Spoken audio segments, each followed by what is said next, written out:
Hey ladies and gentlemen, Steven here from Redolessence and welcome back to another video. Thank you so much for tuning in. And today we're going to be asking ourselves the question, which Invictus should I buy? We're going to be taking a closer look and a comparison of all four of these different Invictus fragrances, so stay tuned.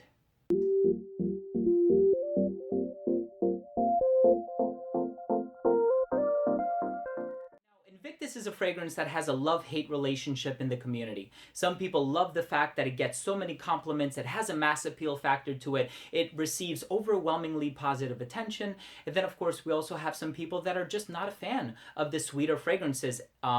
Fragrances like 1 Million or Versace Eros, or those fragrances that are a bit heavier on the use of tonka bean and vanilla and some of those sweeter notes. Invictus is certainly one of those fragrances that is said to have a bubblegum vibe. While I personally do kind of agree with that, I think it is a fragrance all in its own right. I think if you compare it side by side with, say, 1 Million, 1 Million Privé, Versace Eros, any number of fragrances that have a sweet note, you can tell which one is Invictus. It has its own unique smell about it. So here we have four different fragrances. There's actually only one that I'm missing from my collection, and that is the Invictus Collector's Edition. It is rumored to have the same smell as the original Invictus. It's just packaged in a different bottle. So we can basically say that that fragrance is this one right here. So we have the original Invictus, we have Invictus Intense, we have the 2016 version of Invictus Aqua, and then we have the 2018 version of Invictus Aqua, the re-release. So let's go ahead and start off with this one. We'll make our way over to your right, my left, and then we will talk about the different seasons and occasions and when to wear them and which is my personal favorite.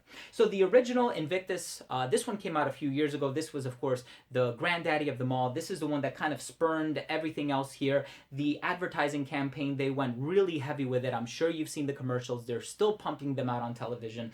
And this is the one that has the reputation for having that sort of juicy fruit bubblegum vibe about it. Yes, it does come across very sweet, not as sweet as the Intense version, I would venture to say, but this one has the aquatic element in there. I know one of the notes that they usually tout as being one of the more concentrated notes is the note of bay leaf. Bay leaf contains eugenol, which is also found in clove, and it kind of gives off this sweet, herbal, sort of culinary vibe about it. I do get a little bit of it in the original, and I think that that sets it apart from other sweet fragrances, therefore granting it a bit of uniqueness. And this one I personally do like. However, I don't like the original. At least I don't think I like the original as much as the Intense version. The Intense version has that same sweetness, but it's a bit more concentrated. It has a smoother base. It had some woods to finish it off, and it's not as linear as the original. So whereas this one, kind of whatever you spray on the initial spray is what you get in the dry down several hours later, this one, it digresses a little bit. It has a bit of a change in a progression as it dries down, and it's just overall very smooth, but just keep in mind it is a bit sweeter. So whereas the original you can dress up and dress down, this one I would wear more so formally and not casually like the original. Now, if you're looking for something that is ultra casual, definitely check out Invictus Aqua. Now, let's talk about the 2016 version, which is, of course, discontinued now, so it is available online for a super inflated price. Please do yourself the favor, do not spend the money. I am reviewing, I don't know when I'm going to publish this video, but I have recorded a review of the original, and in that review I mentioned how the differences are very picayune, they're very minute. You can really only tell them apart when you smell them and juxtapose them, the dry down and everything. So with this one, it does have that frosted glass feel, which I think is really cool, kind of conveys the summer months and the fact that it is an aqua fragrance. This one, it has the citrus in there, it has the yuzu, and it has the other citrus notes which aren't immediately apparent, and then it dries down to this sort of sweet violet leaf kind of bubblegum note that people talk about. It also contains ambergris, or better yet, ambroxan, because ambergris is super expensive, and it has that aquatic vibe. Some people have even gotten as far as to say that it smells kind of salty, and I do agree with that. So this one is an awesome scent, and among all of these, this is probably the one that gets the most amount of compliments. I personally love Invictus Aqua. Even if you look at my bottle, you can tell that I pretty much wore all of it. So I have a few sprays left, and you know, I'm really dreading using it all up because it does conjure some very positive memories for me.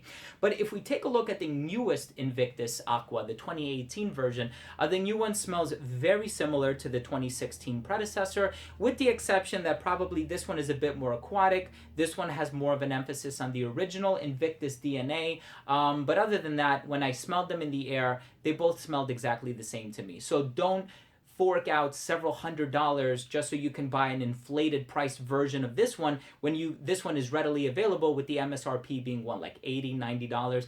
Definitely just save your money, buy this one. You're going to get something very comparable in the end. And for those of you who never got your hands on this one, you'll be just fine with this one. Now, both of these, I must say, are casual. So if you're looking for something that you can wear, maybe dressed up to a party, a night out with friends, the club, the bar, you're probably better off with the original Invictus or Invictus Intense, just because I typically associate sweeter scents with like nighttime wear. This two have more of a casual vibe, and they're certainly better for the hotter months. So here we have colder months, here we have hotter months, but it seems here like there's a fragrance for everybody. So if you are asking yourselves, which Invictus should I buy? It really boils down to the season, the occasion, and your personal preference. So what I recommend you do is go to the store, try these three, which are the only three that are available now, and see which one does your nose gravitate towards the most. That's the one that you're going to buy. Overall, I think Invictus is a great scent. Personally, yes, I do like the Intense and the Aqua more than the original. I feel like the original, as much as I was able to differentiate it from other sweet scents, it was kind of a letdown and a bummer that they released a scent that was definitely going in the direction as other sweet popular scents, and it's almost like they were following suit as opposed to, you know, taking leadership role and doing something different. But overall, these are great fragrances. I wouldn't have gone out there and bought 4 of them if I didn't like them. I really do like them, and that's not to say that I don't buy fragrances that I don't like, because I do. I try to review a little bit of everything on this channel to try to make you or get you to make an informed decision as to whether your money is best spent on something or not. But in this case, I do like all of them, and I think they're wonderful scents, with my personal favorite being the 2016 Invictus Aqua, which unfortunately has been discontinued, but it is what it is. So there you have it, ladies and gentlemen. That's it. We took a close and a quick overview at 4 fragrances by Paco Rabanne. These are the Invictus fragrances, and I hope you enjoyed this video. I had a lot of fun making it, and of course this is a fragrance that I like, so I speak about it with ease. And I want to ask you guys, and I want to start the discussion down below. So tell me, if you do have a favorite of these 4, which one is it? Leave a comment down below. Also, if you have tried these 2 and you have a comparison story, I would love to hear what you think. Leave a comment down below. Also, if I found any links online to where you can buy these at a good discounted rate, I'm going to leave that in the description as well, so definitely check that out. But overall, I want to thank you all for tuning in. It really means a lot to me.